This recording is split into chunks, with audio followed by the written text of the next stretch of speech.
All right, hello everyone. Today we will be doing a design together, and I will begin in just a moment. All right, hello. My name is Casey, and I am the artist and designer for Casey Lavalier Art and Design. I am learning how to use some live streaming software, the ATEM Mini Pro, that's made by Blackmagic Design. I'm also using their Pocket Cinema camera, which shoots in 6K, but this is 4K. So today we are going to be designing together, and I already started on this poster. A while back I did a sketch on the Adobe Illustrator app, which is on my iPad, and I will show you that now. So this is the app here, and as you can see, there's quite a few tools on here, and what's really nice is that I'm able to hand draw with my Apple Pencil, and that really does help me because as a usually traditional artist, hand drawing makes things so much easier for me. Sorry about the noise. Okay, so just a minute. I'm going to show you what the sketch looked like when I finished a little bit better. Okay. All right, so this was the sketch that I pulled from the app, and I moved it over to the Adobe Illustrator app on my computer. So I'm going to begin working on that. I already started on the text, and I started on the face a little bit, but I'm not far at all. So I'm just gonna kind of go over some really cool tricks that I've learned along the way. I'm sure most people that use Illustrator a lot probably know a lot of these, but if you're just learning Illustrator, this stuff has really saved my life. I only started maybe 6 months ago with Illustrator, so I definitely have a lot more to learn. Maybe we can learn together. All right, so let's begin. We're gonna move over to the computer here, and we're gonna start designing. So as you can see here, I have my layers, and I haven't named these layers yet, so I'm gonna do that right now. Let's do hair. Oh, I can't type today. And face. All right, so as you can see, the sketch is at the bottom here, and this is all that I've done so far. I've done some text up here, which I really like, and I'm gonna move it down like this. And then I also have started with the facial features and the hair. It looks a little funny right now, but we're gonna continue working on this and make it really nice.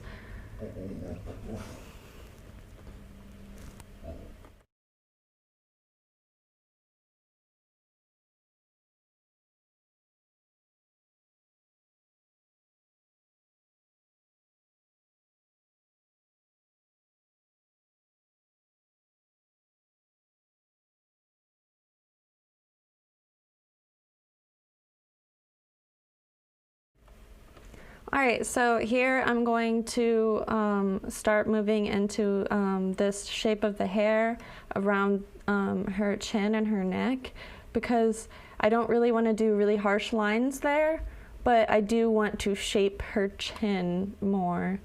So I'm going to start in the hair, and I'm going to select that layer, which I've already done, go over to these 3 little lines over here, so you can see me.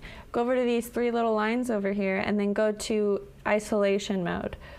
So you go to isolation mode, and it's just a lot easier to see what you're doing here. So then I'm gonna press P for the pen tool, which you can also find over here at the left. And then I'm gonna zoom in using Alt and the mouse key. I apologize about the noise in the background. My dog is chewing on something, but it's better than him barking. So I'm just kind of gonna figure out that shape here. And I like that the line's a little bit thinner over here. I think it looks better. All right, so what I just did when I clicked off of it was I clicked the A button, and that is the direct selection tool, which you can also find over here on the left. And then V is the selection tool. So that would move the whole object around. A would move the anchors around, as you can see. So Control Z is undo. I'm gonna press P again for the pen tool, and I'm gonna move into some of these shapes. I like to make the lines connect as much as possible so I can use the shape builder tool later on and make it easier for me. Yeah, so I like that. And I think I want it to be exactly symmetrical on the other side because it's her chin. So I'm going to press V for the selection tool up here on the left, and I'm going to click and hold down to drag this little box here, and it's going to select those two shapes for me. And since I'm selected on V, I can just move these around if I want. Oh, I'm sorry. I can just move these around if I wanted to. So I like that right there. I'm going to press Control C and Control V for copy and paste. Go up to Object, Transform, and Reflect. And then it's already set on vertical, which is what I needed, so okay. And then I'm just going to move it over to the other side and kind of line it up a bit. It looks a little wonky because her face isn't perfectly symmetrical. So I am going to press A for the direct selection tool and start messing with these anchors a bit. Double click the anchor if it's not doing it. And mess with this handle. And I think part of the reason is there's more of the face showing over here. So I'm press the pen tool again, select that anchor to continue the line, and just bring it over there for now. And then while I select this anchor, I believe this is a corner anchor right now. Yeah, it is. So I'm gonna go to Properties, and over here under Convert, you can make an anchor into a corner, or you can make it into smooth with the handle. So I'm gonna press Smooth, so she doesn't have a corner in the middle of her face. And that's definitely too square, so I'm gonna have to mess around with this. I don't usually do this angle of the face, so this is a challenge for me as well. Okay, so I know that I said that I was gonna do the hair, and I'm working on the hair layer, and it just looked like I outlined the chin, but I am still just trying to get the shading of the hair up next to the chin, so that's why I added it onto that layer. I'm gonna move down over here, select P again.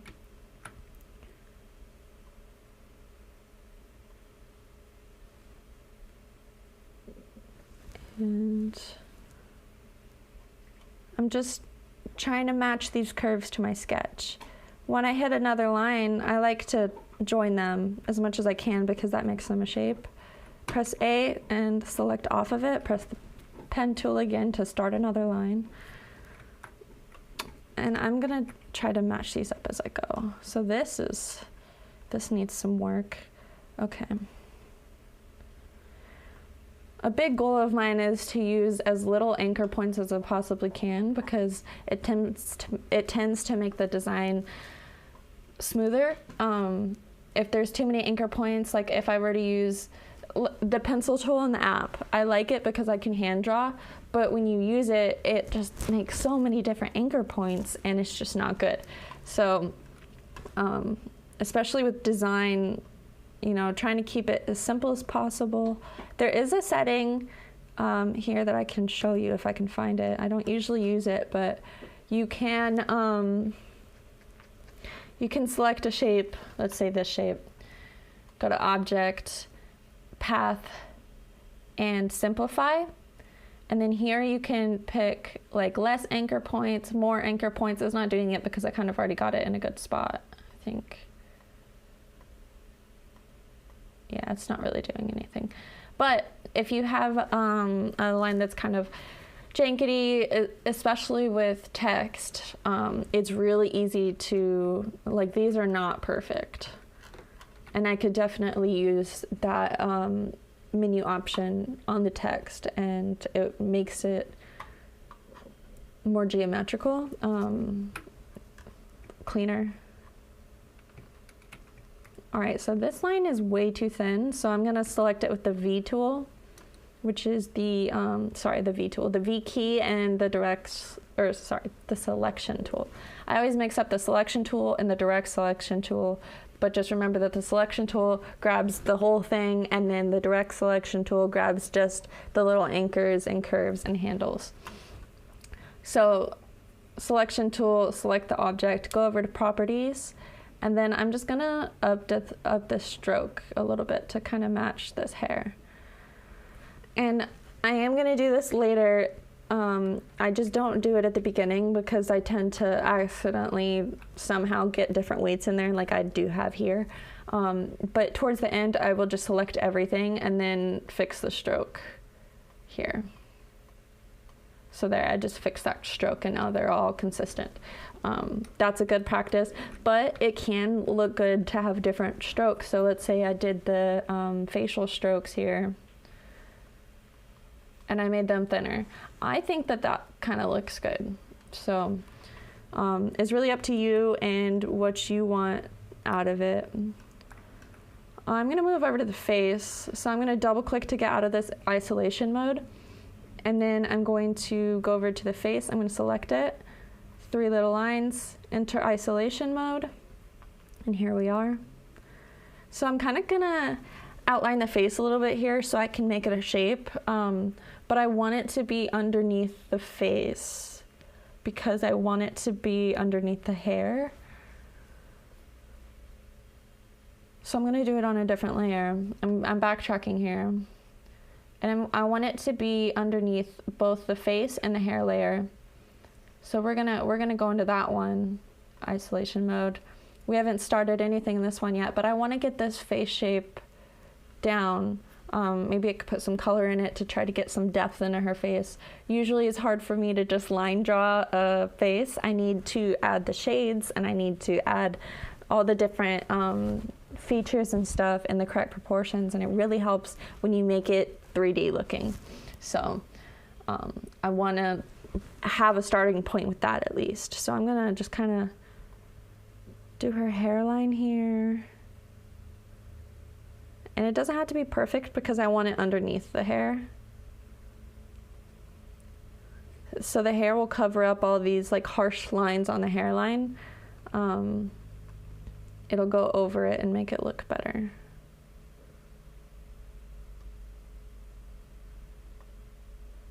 And then I'll go into that neck. Might as well just make it her whole body skin tone, but I don't want to go all the way into the hands. So I think I'm just gonna do the shoulders because the hands are gonna take a while. And my sketch was a little crazy because these are the necklines right here, and I used a symmetry option on the app that you can do. And once I moved the facial features close together, the necklines just completely met. So I have to make it up now. Something that I mess up a lot of the time is with shoulders. You're supposed to have like a head length in between your shoulders. So like I would be able to fit another one of my head on either side of my shoulders. And sometimes when you're drawing, it looks a little crazy. I just feel like it's too wide, but it's not, because another one of her face would fit there. And then I'm just gonna press A and stop that line because this looks like it's not gonna match up great, but I will figure it out later. And I'm gonna select that same line, copy and paste. Oh, see, so what I just did there was I selected A, which is the direct selection tool, and I selected the object with that. And then I copied and pasted. So what that did is it only copied that segment instead of copying the entire thing that I selected. So I'm gonna Control Z, and I'm gonna press V for the selection tool, and then I'm gonna copy and paste it, and you can see now it's the whole line. This is nice if you have like certain points on a curve that you wanna copy, such as in text. I'm gonna leave that there for right now. In text, what I had to do a lot was I would you know, select one side of the curve that I wanted to duplicate on the other side, copy and paste it, and then put them together as one shape. That way it coincides. And I didn't do it with every single one. Like when I go through it, I kind of want to make sure all of these curves here are going to match each other. They're going to be exactly the same. And they're not, because I hand drew that. So I will fix that later though. And we'll move back over to what I was doing before I got distracted. All right, so then we're going to want to flip this. So I'm going to go over that again.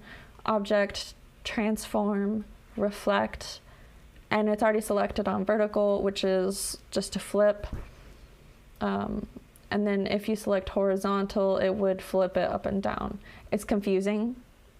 I don't know if I fully understand it. I just do something until it looks right. All right, so that's not horrible.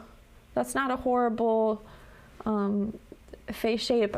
I know that her head's gonna be bigger than that, but since she's got her head back, most of the bulk of the top of her head is gonna be missing. See how it's really short now? So I can't give her too much head. Okay. Yeah, see, that looks good. Now I got the line there, so I know where the face is. And then I can go back into the hair isolation mode. And now I can see the face a lot easier, so I can kind of see how the hair would fall around the face. She's got wavy hair, so, you know, it's probably not gonna go up in her face like this. It's gonna flow naturally. And I want these beachy waves, so I wanna make them really dramatic. I'm gonna go up towards the scalp again, and I'm just gonna fix these because I don't like them completely. I just wanna make sure that it doesn't look harsh right here, because here is really important to make sure that the hairline is not harsh. You don't want just a straight line. You want hair meeting at the scalp the way it is.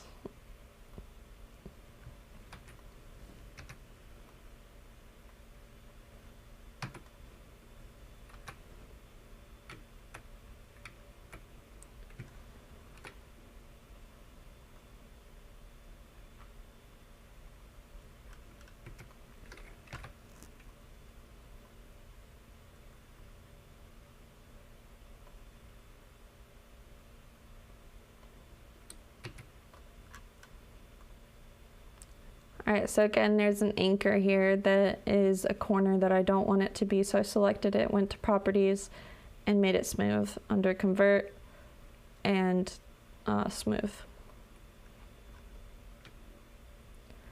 And it helps to zoom out to look at what I'm doing from afar, because sometimes when you're too close, you get the details and proportions wrong, and you gotta double check them along the way so you don't have to totally erase everything.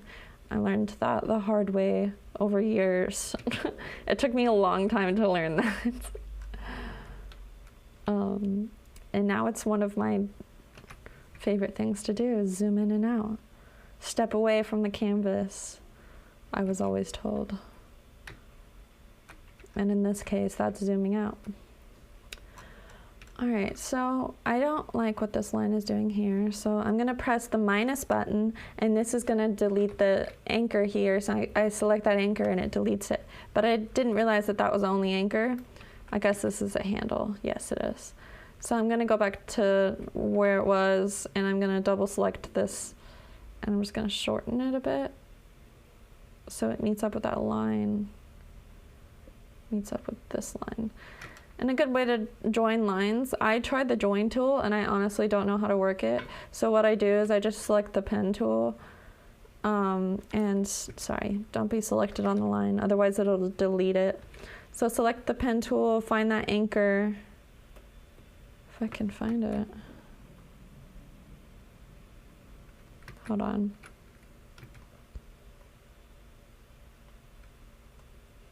I think they are joined already. No, they're not. I'm struggling. See, I don't know everything. I really don't. I'm just trying to find that anchor. Well, that works. These are gonna be the same shape, so I'm just gonna group those. Oh well. Sometimes it doesn't work the way that I think it's gonna work, and I always forget how to do things, so I'm constantly learning. I'm gonna do some big dramatic waves because those are my favorite.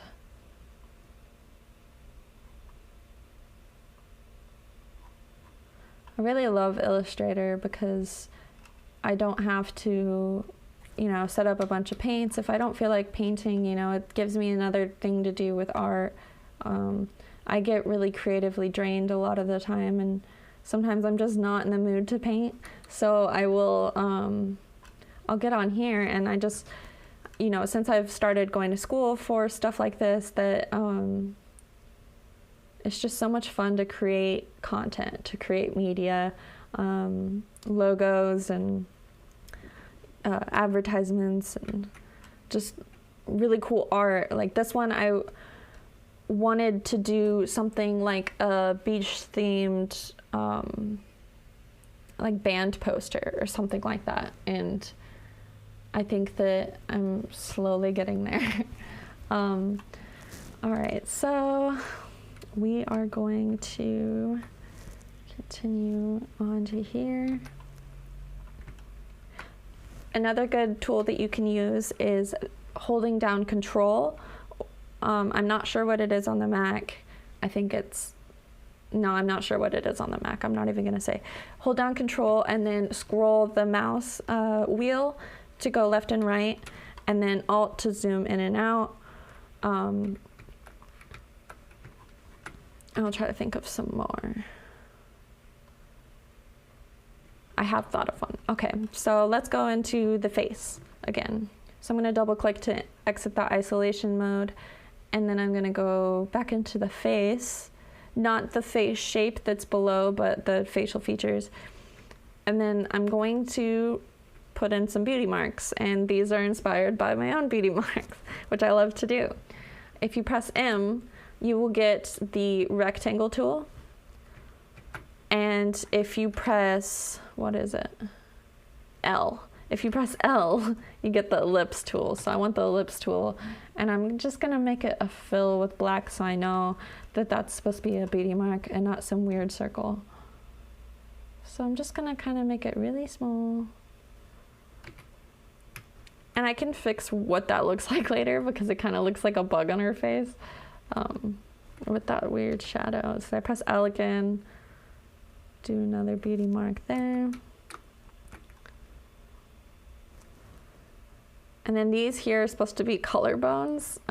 So I'm just gonna draw those because I really want to see what the chest part is gonna turn into, because I'm not sure how I'm gonna use the sun down here. So I wanna, and if you wanna start out with an anchor that is not a corner, you can hold it down and drag these little handles out and already start off with that curve. Oh, so I forgot to switch back over to outline so you can see it's filling. I'm in the middle of drawing a line, but I can still go over here and press this swap fill and stroke, or you could press Shift X, and then it'll switch what I'm working on to that outline, so I don't have to redo it. I don't want that. I didn't want that. I may not keep these lines. I just want to know where her collarbones are, and I don't know. I use myself as a reference quite a bit, and I just want to make sure that these aren't too high. And I think that they are.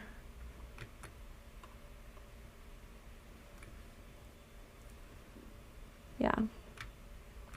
A lot of the times I'll have to take pictures of myself in certain poses, and I have to use my hands so much and like just take pictures of my hands in like these weird poses because I want them to look pretty in the pictures, but no one holds their hands like this all the time, and I don't know. but it's really helpful to use your own body as reference, as well as pictures that you find online. I use a lot of pictures on Pinterest to get references for proportions and such, because I'm not the greatest at anatomy out of my head. I can't draw some animals from memory, but if I look at a picture of them, I can draw them realistically, you know. It's just a matter of how much you change and how much you create yourself as well. And I like that little swoop that I just did there. I'm gonna copy this one and make it symmetrical to the other side. Oh, line that bad boy up. And I'm gonna look. I'm gonna use the arrow keys to move this over because I kind of want to be precise about it, and I don't want to be dragging it all over the place because I tend to mess around. So I kind of like it there. Her shoulders are so far down, but her neck is supposed to be long. Okay, so I want it right there. So I'm just gonna drag this one close to that one, kind of line them up as much as I can. Separate them a bit. Yeah, that looks good. All right, so we're gonna see what we did today, and then that's gonna be a stopping point for now. I will be doing more later on. So let's see. So we got a couple more things done. I'm going to select V and just select all of this stuff here. You can see it's all different layers. And then I'm just gonna go to properties, and I'm gonna make the stroke, no, that's too thick. I'm gonna make it 3 points so we can really see what it looks like. So this is starting to look a lot better. It doesn't look like she's drowning anymore. And I think that the next thing I'm gonna work on is this text. So keep an eye out for that live stream. And I really appreciate you guys watching, and I hope that you all have a wonderful day. Yeah, thank you so much. So I hope that you have a good one. Goodbye.